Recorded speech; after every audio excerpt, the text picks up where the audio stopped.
Paz do Senhor Jesus Cristo a todos, uma boa tarde e uma tarde ímpar, uma tarde excelente, uma tarde diferente, né?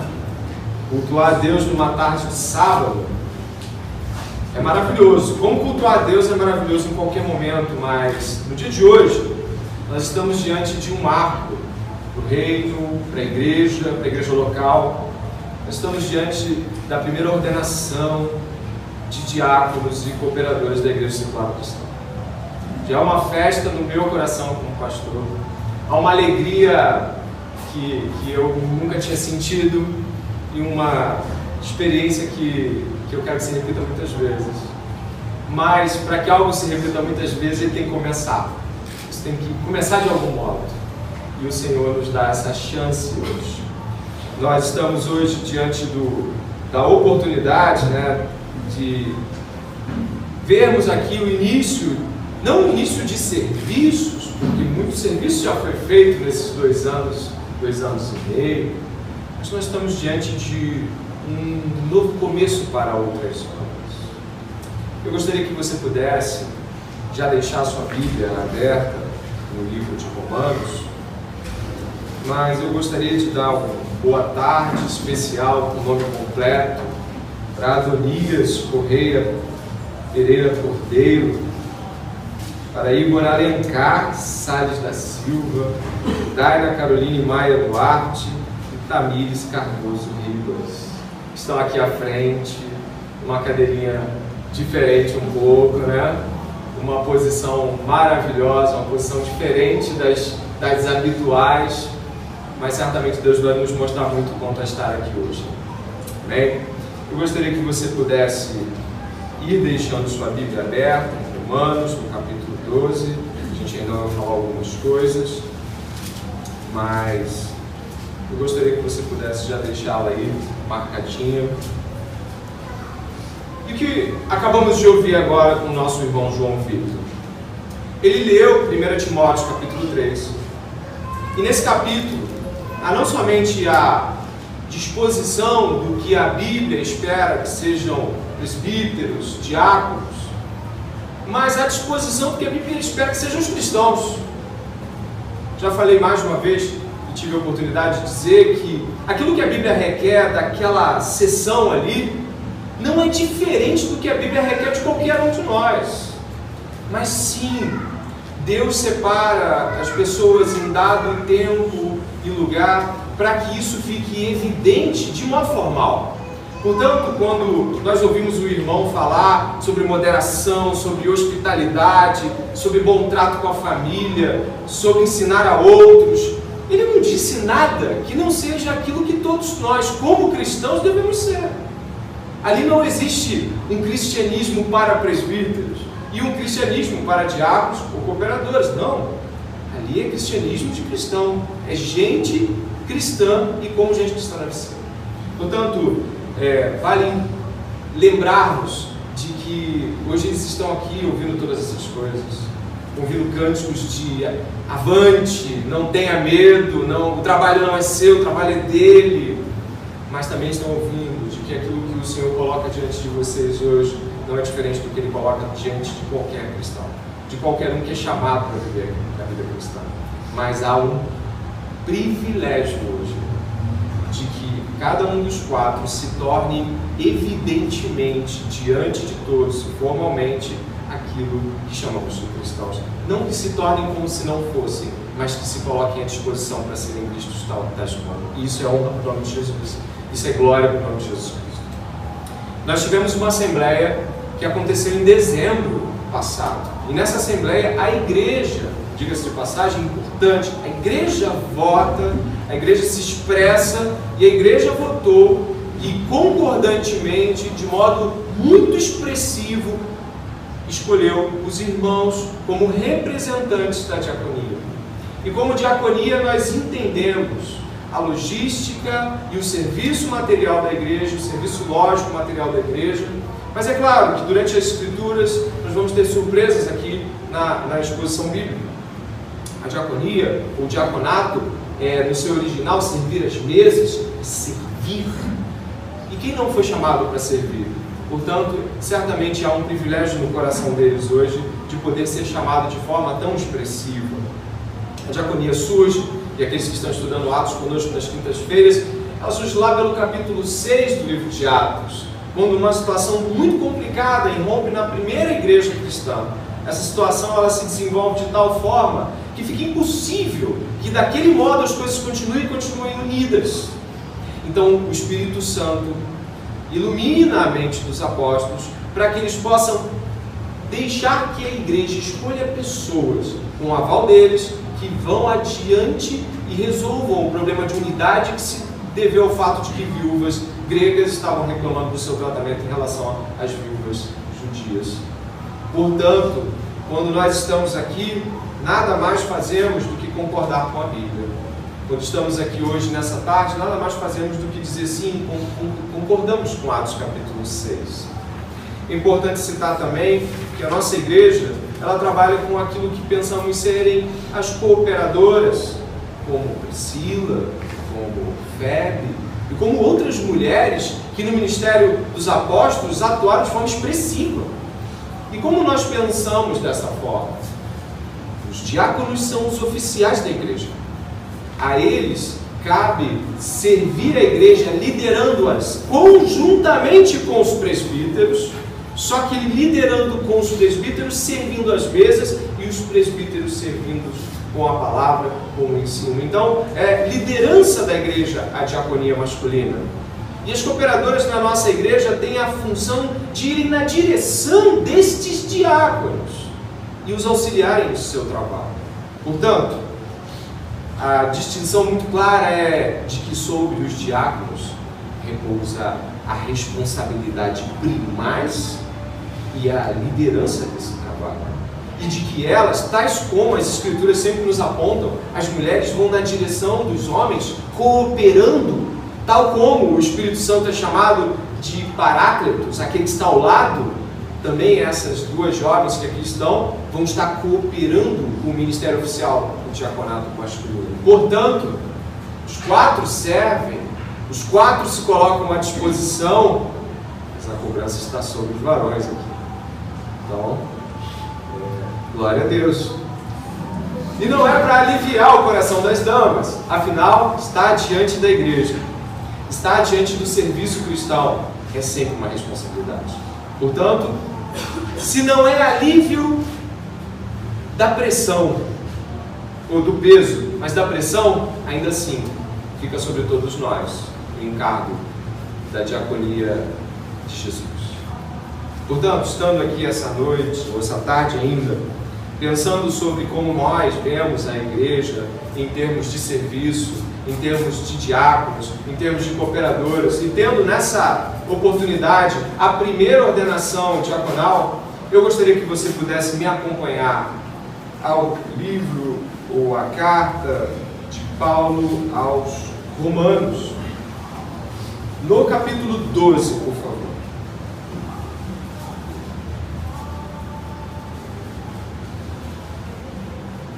Farei a leitura do verso 1 até o verso 2, somente. Romanos capítulo 12, do verso 1 até o verso 2. Diz assim a palavra do Senhor: Portanto, irmãos, pelas misericórdias de Deus, peço que ofereçam o seu corpo como sacrifício vivo, santo e agradável a Deus. Este é o culto racional de vocês. E não vivam conforme os padrões desse mundo, mas deixem que Deus os transforme pela renovação da mente, para que possam experimentar, leiam comigo, qual é a boa, agradável e perfeita vontade de Deus. Vamos ao Senhor em oração. Pai, em nome de Jesus, é pela Tua graça que a igreja se reúne esta tarde, louvando o nome de Jesus Cristo, nosso supremo diácono, aquele que nos serve e nos serviu, e sempre, Senhor, será a nossa inspiração. Ajuda-nos nessa tarde a compreender a majestade do que estamos diante, Senhor.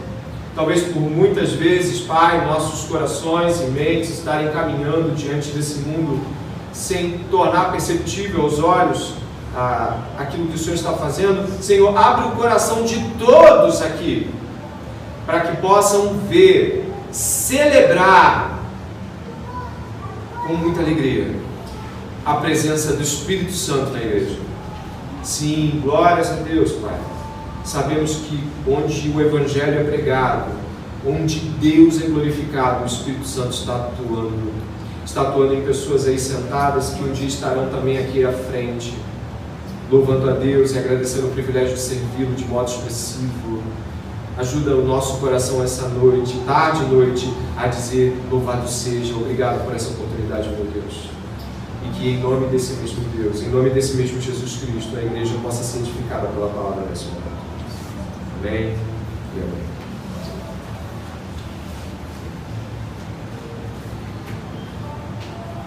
Eu gostaria de lembrar de um grande homem da igreja. Um homem que eu considero expressivo e que marcou uma geração de pregadores, pastores, marcou uma geração de crentes e continua abençoando muita gente mesmo não estando mais vivo. Dr. Mark Lloyd Jones. Quando ele estava no seu sermão número 297 de Romanos, Dr. Mark Lloyd Jones olhou para o auditório e parou um pouco e começou a refletir com o seu auditório sobre essa grandiosa oportunidade de estar chegando até Romanos capítulo 12, verso 1 e verso 2. E ele fez questão de parar, e eu agora como pregador eu também faço questão de parar, para fazê-lo pensar o que é chegar até onde nós chegamos. E antes de entrar na palavra de Deus propriamente, Lloyd Jones, assim como gostaria de fazer nesse momento, ressalta a majestade de Deus nos últimos 11 capítulos, a qual por anos a fio ele foi expondo. E o público naquele momento, parado olhou, parado ficou e esperava que palavras ele proferiria. Analogamente, posso dizer que há 10 anos sirvo o Senhor Jesus Cristo e de que em cada momento posso me lembrar de sua boa mão e posso estar aqui hoje com a certeza de que o Senhor me trouxe até aqui e de que o Senhor trouxe você aqui. De que assim como pude ter a oportunidade de ouvir na palestra do Dr. Augusto Nicodemos, na última quarta-feira, sobre o fato de que o que comprova um ministério são as cartas vivas, ou seja, aqueles que foram salvos pelo Evangelho desse ministério. Do mesmo modo, eu louvo a Deus pela oportunidade de estar aqui hoje e agradeço sem mérito e com um senso forte de tentar olhar para baixo, como disse para Josi, como escravos fazem com seus senhores. Mas com toda ousadia e pela graça que me foi dada, eu prego o Evangelho essa noite, dizendo que é um privilégio estar aqui depois de 10 anos e de que é um privilégio estar depois de 2 anos e meio de plantio instituindo diáconos e cooperadores. Um privilégio indizível. Um privilégio que une 6 anos de caminhada do Adonias com alguns meses do João comigo. Um privilégio que une pessoas diferentes, pecadores diferentes. O Tomás Lloyd Jones, quando chegou perto do púlpito naquele dia, fez questão de fazer um prólogo gigantesco, onde ele dizia: sim, chegamos ao sermão 297.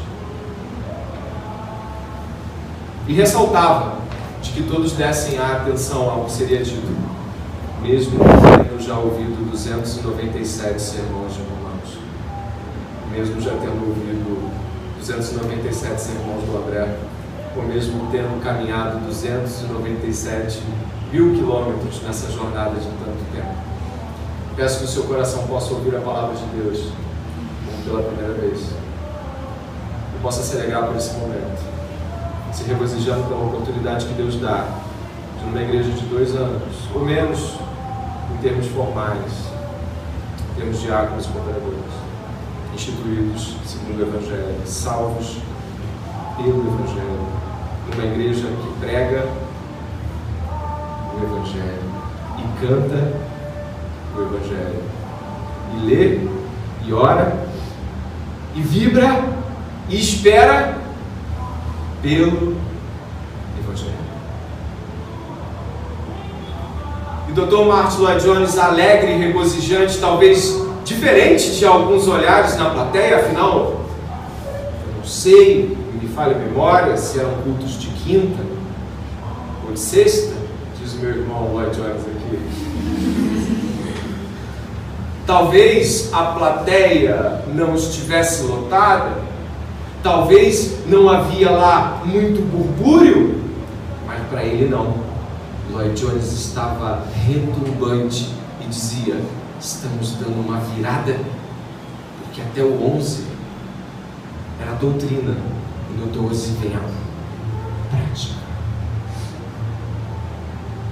E aí ele, nos escritos de seu comentário, transparece uma alegria indizível, e ela salta do comentário bíblico dele, como que se ele estivesse pregando pela primeira vez, ou se talvez Paulo estivesse diante do seu cenário, ou talvez o próprio Cristo encarnado, olhando para ele e dizendo: segue. Não me parecia o 297, me parecia o primeiro. E se do mesmo modo como Richard Baxter pregava para moribundos como um moribundo, eu prego hoje com a sensação incrível de estar pregando pela primeira vez. Estar olhando para vocês quatro como se eu tivesse podido olhar quando começamos. Com o coração saltando e lembrando de cada momento, e ao mesmo tempo dizendo o que nos espera, o que ainda virá, o que nos aguarda. Uma igreja pequena, onde não cabem 50 pessoas sentadas, certamente minha expectativa é que o Espírito Santo esteja nesse momento, de tal forma que você esteja sentindo a presença de Deus, não apenas ouvindo a presença dele, mas sentindo algo estranho do tipo: olha, esse lugar está estranho, o Espírito de Deus está aqui, presenciando, chancelando e abençoando diáconos e cooperadores. Não é o André, não é a IDC, vocês estão diante da majestade de Deus. Que seu coração esteja dobrado, humilhado, completamente debruçado diante da presença daquele que fez Isaías se dobrar, João cair e Paulo cegar. Estejam diante da presença do Todo-Poderoso, e que esse momento marque o coração e a mente de vocês. Lloyd-Jones, então, diante da sua plateia, alegre, animado, diz: olha, chegamos agora ao 12. E no 12 existe uma grande divisão. Até esse momento era exclusivamente doutrinário, aparentemente grandes conversas sobre o tema, enquanto já falamos sobre diaconia. Aparentemente era tudo sobre o que Deus fez, mas falando. E agora, Paulo parece nos perseguir do 12 até o 16, dizendo: agora faça. Está explicado? Agora é para fazer. Agora é para que você possa presenciar, degustar, saborear, experimentar o que Deus está fazendo de modo prático. Então, você pode acabar ao ouvir que do 1 ao 11 era a teoria, fazer a tragédia de achar que do 12 até o 16, Romanos é um livro sobre a prática. E aí você fala: ok, a prática é agora, então o que é para fazer? Ou então você fica pensando como aqueles que vêm até talvez a uma instituição ou uma ordenação de presbíteros. Glória a Deus, vamos chegar nisso. Mas uma ordenação de presbíteros. Ok, os presbíteros são aqueles que falam da teoria, e os diáconos põem a mão na massa. Ok, então eu vou à instituição, a ordenação da IDC vai ter dos presbíteros, até o capítulo 11. E aí, hoje é sobre o 12 ao 16. Lloyd-Jones fala: leso engano. Em nenhum momento, absolutamente nenhum momento, nenhum momento Lloyd Jones, que ressalta essa divisão, ele ressalta a divisão. Em nenhum momento ele ressalta de que Paulo, e aí diga-se de passagem, Paulo, pregador, orador, escritor, a qual o próprio Martin Lloyd Jones diz, olha, não existe livro mais bem escrito e mais profundo do que Romanos. Ele diz assim, é a obra magna da humanidade, diz ele em termos de literatura, é assim que ele classifica em seu comentário. Mas era o mesmo Paulo que fazia cabanas e tendas com as próprias mãos. Com a mão machucada por fazer tendas para não ser pesado aos coríntios. A mesma mão sofrida pegava na pena e escrevia aos romanos. Ou ditava, ou a próprio punho com toda a fúria diante dos gálatas. Paulo, o pastor, o mestre, o discipulador, o diácono. Portanto, ainda que a gente tente dividir a ideia de que existem coisas teóricas e coisas práticas, quando Paulo escreve isso aqui que a gente vai ler junto, todos os aspectos da humanidade estão apresentados em conjunto. E não há nenhuma chance de pensar que Paulo estaria fazendo uma divisão, como se a prática e a teoria, a prática e a doutrina, pudessem estar separados em algum momento. E é diante dessa magnífica oportunidade que nós estamos vendo aqui o Verbo encarnar. Nós estamos vendo aqui na oficialização da diaconia da igreja. Nós estamos tendo a oportunidade de colocar os dois pés na história da igreja e dizer com certeza, nós somos com a igreja de Jerusalém, primeiro século, estamos com eles desde o começo. Nós somos igreja histórica, nós somos com eles, encarnamos o Verbo e fazemos diáconos, porque cremos na doutrina diaconal. Talvez isso tudo fique mais claro quando nós vemos as coisas acontecerem. E disse Deus, haja luz, e houve luz, e disse haja plantas e houve plantas, o Verbo materializa-se, encarna. E aí Deus faz o homem, não é? Ele faz o homem. Ele faz Adão no sexto dia. E ao que me parece ainda no sexto, faz Eva. E ele separa Eva de Adão. Mas depois diz, serão os dois uma só carne. Não há nada que Deus separe que não esteja completamente junto. Não há nada que Deus mostre dividido que não esteja completamente conectado. E Deus nos dá o Cristo. E aparentemente o Cristo se afasta de Deus Pai para vir até nós. E aí ele diz, olha, esse é meu corpo, esse é meu sangue. Esses são vocês. E aí termina aquela história e você sabe como ela termina. Termina Jesus unido à igreja, ele é o cabeça, nós somos o corpo.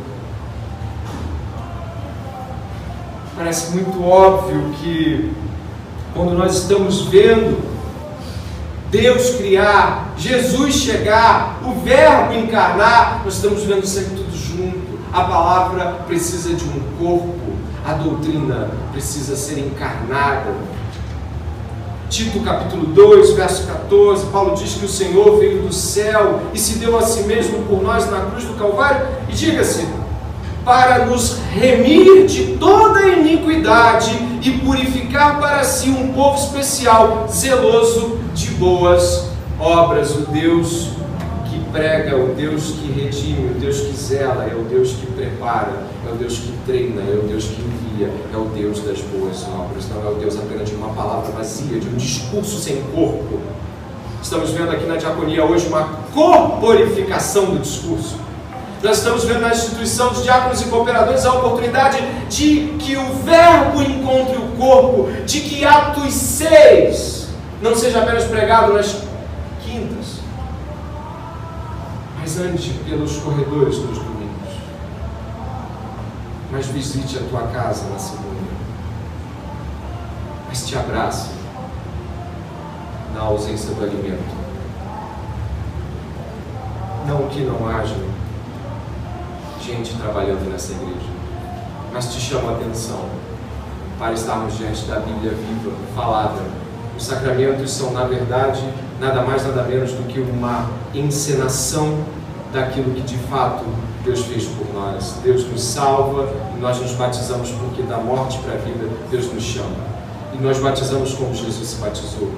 E aí encontramos a mesa do Senhor, o corpo e o sangue do Senhor, encenando visualmente e com sabor, e com paladar, e com lágrimas, aquilo que foi a sua dor, a sua morte, a sua ressurreição. E anunciamos até que Ele venha, e hoje nós estamos aqui, diante da diaconia da mesma forma.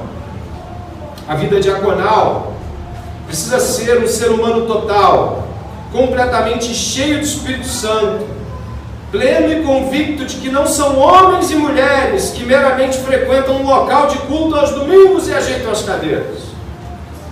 Não. São como Estevão. Eles viram a glória de Deus quando o Pai servia em uma bandeja de sangue seu filho na cruz. Estevão viu a glória de Deus no serviço do Pai e não pôde negar o chamado para a diaconia.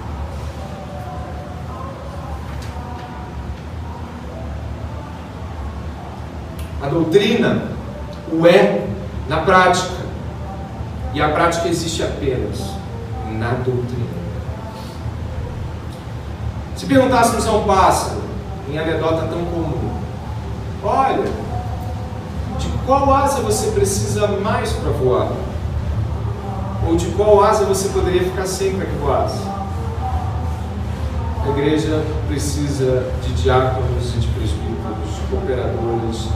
A igreja precisa dessas duas asas e ela voa na palavra de Deus, se mostrando hábil e materialmente visível em diáconos, sejam eles da palavra, sejam eles das mesas. Portanto, a diaconia, ela não é tal qual algo que podemos desconsiderar ou minimizar ou hierarquizar. A diaconia é serviço de todos, mas Deus nessa noite, essa tarde e noite, nos dá essa oportunidade. Eu gostaria de avançar um pouco olhando para o texto e tentando observar com você aquilo que Paulo nos coloca aqui. Romanos capítulo 12, verso 1 e 2. Paulo diz: portanto, irmãos, pelas misericórdias de Deus, peço que ofereçam o seu corpo como sacrifício vivo, santo e agradável a Deus. Este é o culto racional de vocês. Paulo ressalta que não é por um apelo emocional, que não é porque a igreja tem necessidades que alguém oferece seu corpo, seu serviço, seu sacrifício. Não. É antes de mais nada porque um Deus misericordioso já fez tudo antes. E hoje estes estão aqui não porque precisam demonstrar algo a Deus, e nem tampouco porque precisam fazer uma troca com o Criador, mas estão por causa das misericórdias dispensadas por Deus na cruz do Calvário, e onde Ele colocou diaconalmente seu Filho para servir ao mundo, e portanto, em resposta a isso, há diáconos que dizem: não tenho como pagar, deixa-me ser diácono, não tenho como fazer outra coisa, deixa-me ser servo. Ah, Senhor, tem misericórdia de mim, deixa-me servir. E diz que pelas misericórdias de Deus, ou seja, pelo amor prévio, o amor eletivo, o amor anterior, o amor que não foi um amor feito porque alguém mereceu, essas misericórdias, elas inclinam esse pecador, essas pecadoras aqui, esses pecadores, a dizer que oferecem o seu corpo como sacrifício vivo, santo e agradável a Deus. Portanto, a oferta do corpo em sacrifício e em serviço à igreja não é nada mais do que uma resposta, ainda que não dá para pagar, mas uma resposta de coração ao Deus que morreu por eles. E ela é viva. Repare a palavra viva. Viva, santa, agradável, é viva. E viva aqui quer dizer contínua. há uma resposta diaconal para hoje, para amanhã, na vida de cada um de nós, mas na vida desses que estão aqui. Viva quer dizer que é algo que continua acontecendo, não é algo como um sacrifício judaico, onde um animal era colocado e acabou, e ano que vem você coloca outro para expiar os pecados. O sacrifício, a entrega é diária. Morrer por Jesus é morrer a cada dia, e a cada vez, em cada momento, em cada escolha. E é santo, porque é separado de tal forma de seus próprios interesses. E é agradável, porque é feito com ações de graça, não porque é obrigado como se estivesse na mar, mas é gratuito, é amoroso, é gentil, é voluntarioso. Eu não tenho como pagar, estou aqui, tenha misericórdia de mim, deixe-me servi-lo. Portanto, Paulo vai dizer que essa experiência, se assim podemos dizer, ela é além de tudo, observe aí, final do verso 1, um culto racional. Palavra grega lógico, olha isso. O culto oferecido pelo corpo é um culto mental, doutrinário, intencionalmente lógico. Logo, não estamos aqui diante de pessoas que vão separar a mente do coração, das mãos, mas estamos na união disso tudo. Estamos na união de uma oferta doutrinariamente sacrificial, uma oferta doutrinariamente corporificada. É isso que é a diaconia, o culto ofertado com o corpo sacrificialmente exposto, intencionalmente pensado, doutrinariamente, intencionalmente feito. A diaconia é assim para Cristo, e foi assim por Cristo. Paulo via culto a Deus nisso, e eu e você precisamos também ver que nosso serviço a Deus é tal como um culto racional, de uma entrega por gratidão ao Senhor.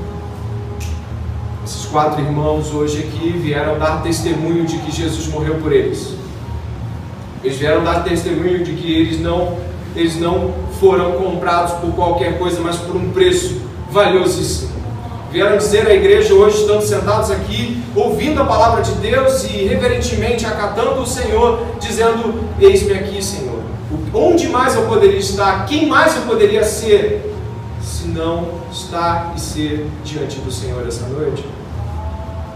Paulo aponta que essa mesma posição de sacrifício, ela não é somente uma entrega, e também não é só uma entrega doutrinária. Uma entrega doutrinária é uma entrega de corpo, mas ela também é uma entrega de santidade e separação em relação ao mundo. Verso 2 vai ser: e não vivam conforme os padrões desse mundo, mas deixem que Deus os transforme pela renovação da mente, para que possam experimentar qual é a boa, agradável e perfeita vontade de Deus.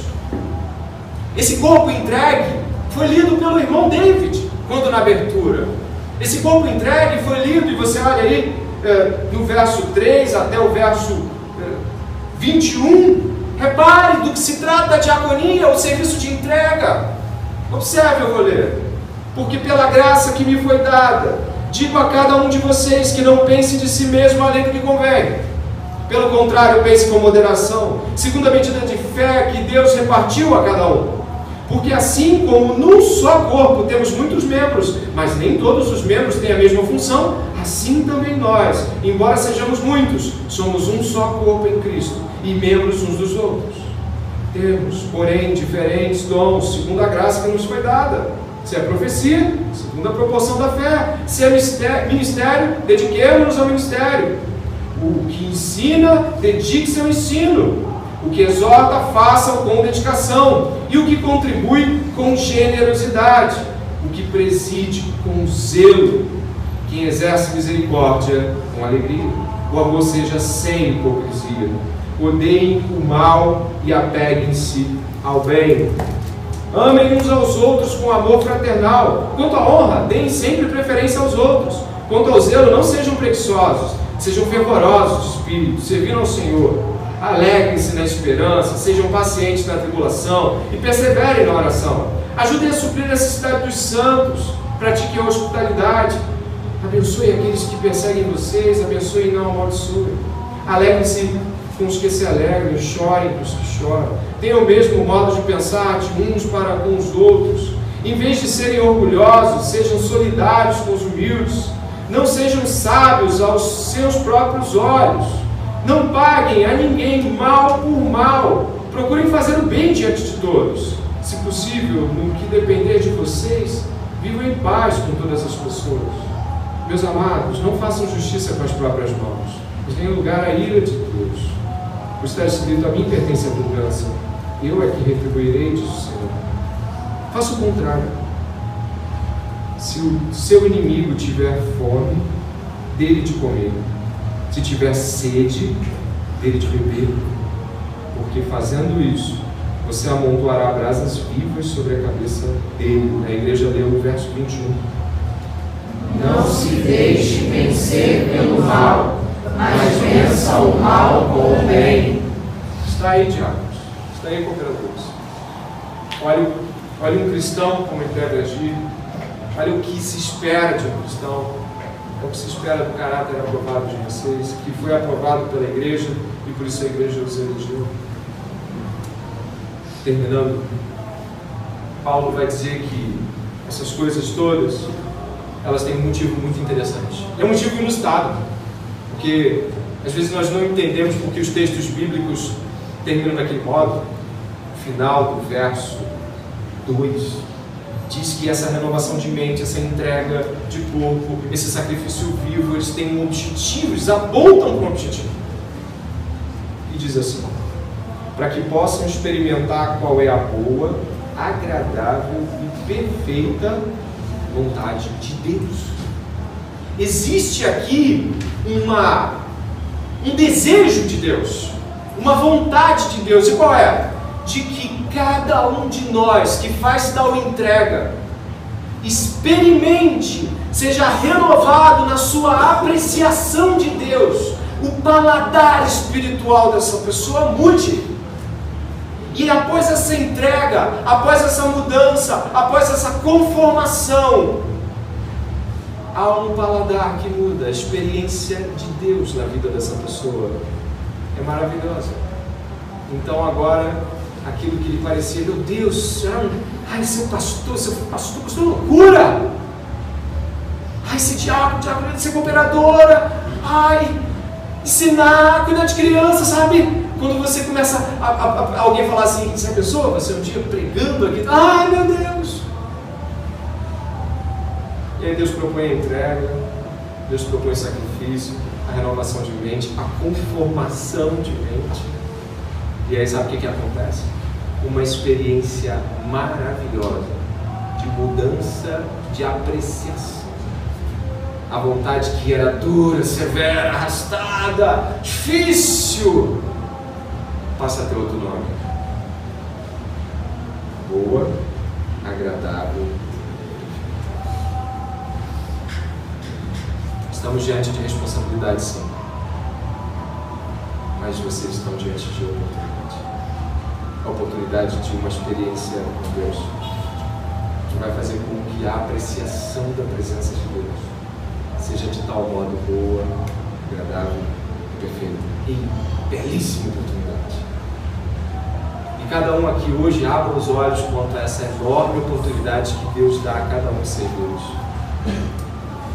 Pensando desse modo, concluindo desse modo, eu gostaria de levá-los a pensar, por último, em Estevão. Estevão foi o primeiro mártir da igreja e era um diácono. Foi martirizado e me faz pensar quantos elogios ele não recebeu. Poxa, você divide bem a comida, agora a gente está entendendo como é que Jesus dividiu o pão. Nossa, você é tão educado com aquelas senhoras hebreias, mas você é um judeu grego, né? E você é tão gentil com elas também. Isso me lembra aquelas coisas que diziam sobre Jesus.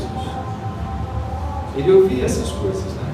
Ele ouvia: você impôs a mão e meu filho foi curado. Ele ouvia, que discurso, eu vejo graça na tua fala. Então ele experimentou a boa, agradável e perfeita vontade de Deus, mas ele também experimentou essa mesma boa, agradável e perfeita quando os judeus xingavam-no, amaldiçoavam-no, arrastaram-no, lançaram-no, injuriaram-no e apedrejaram. A boa, agradável e perfeita vontade de Deus está diante dos elogios que vocês vão receber, diante dos abraços de agradecimento, diante do tenro e delicioso olhar de alguém que talvez não tenha forças, mas tenha lágrimas e esteja dizendo: muito obrigado, tua vida vale muito. Mas vai estar também diante da injúria, do apedrejamento, de nenhuma retratação. E a boa vontade de Deus está. Portanto, ainda assim, diante da boa, ninguém recuou não, né? Porque a gente termina o sermão assim e a pessoa já, peraí, eu queria só a parte do elogio. Essa parte de Estevão tem boa vontade de Deus nela. Tem boa vontade de Deus, cara. Portanto, eu gostaria de, como pastor de vocês, dizer que eu estou vivendo um momento maravilhosamente rico e de que eu espero que vocês sejam pessoas muito expressivas no reino de Deus, de que muitas almas venham até vocês.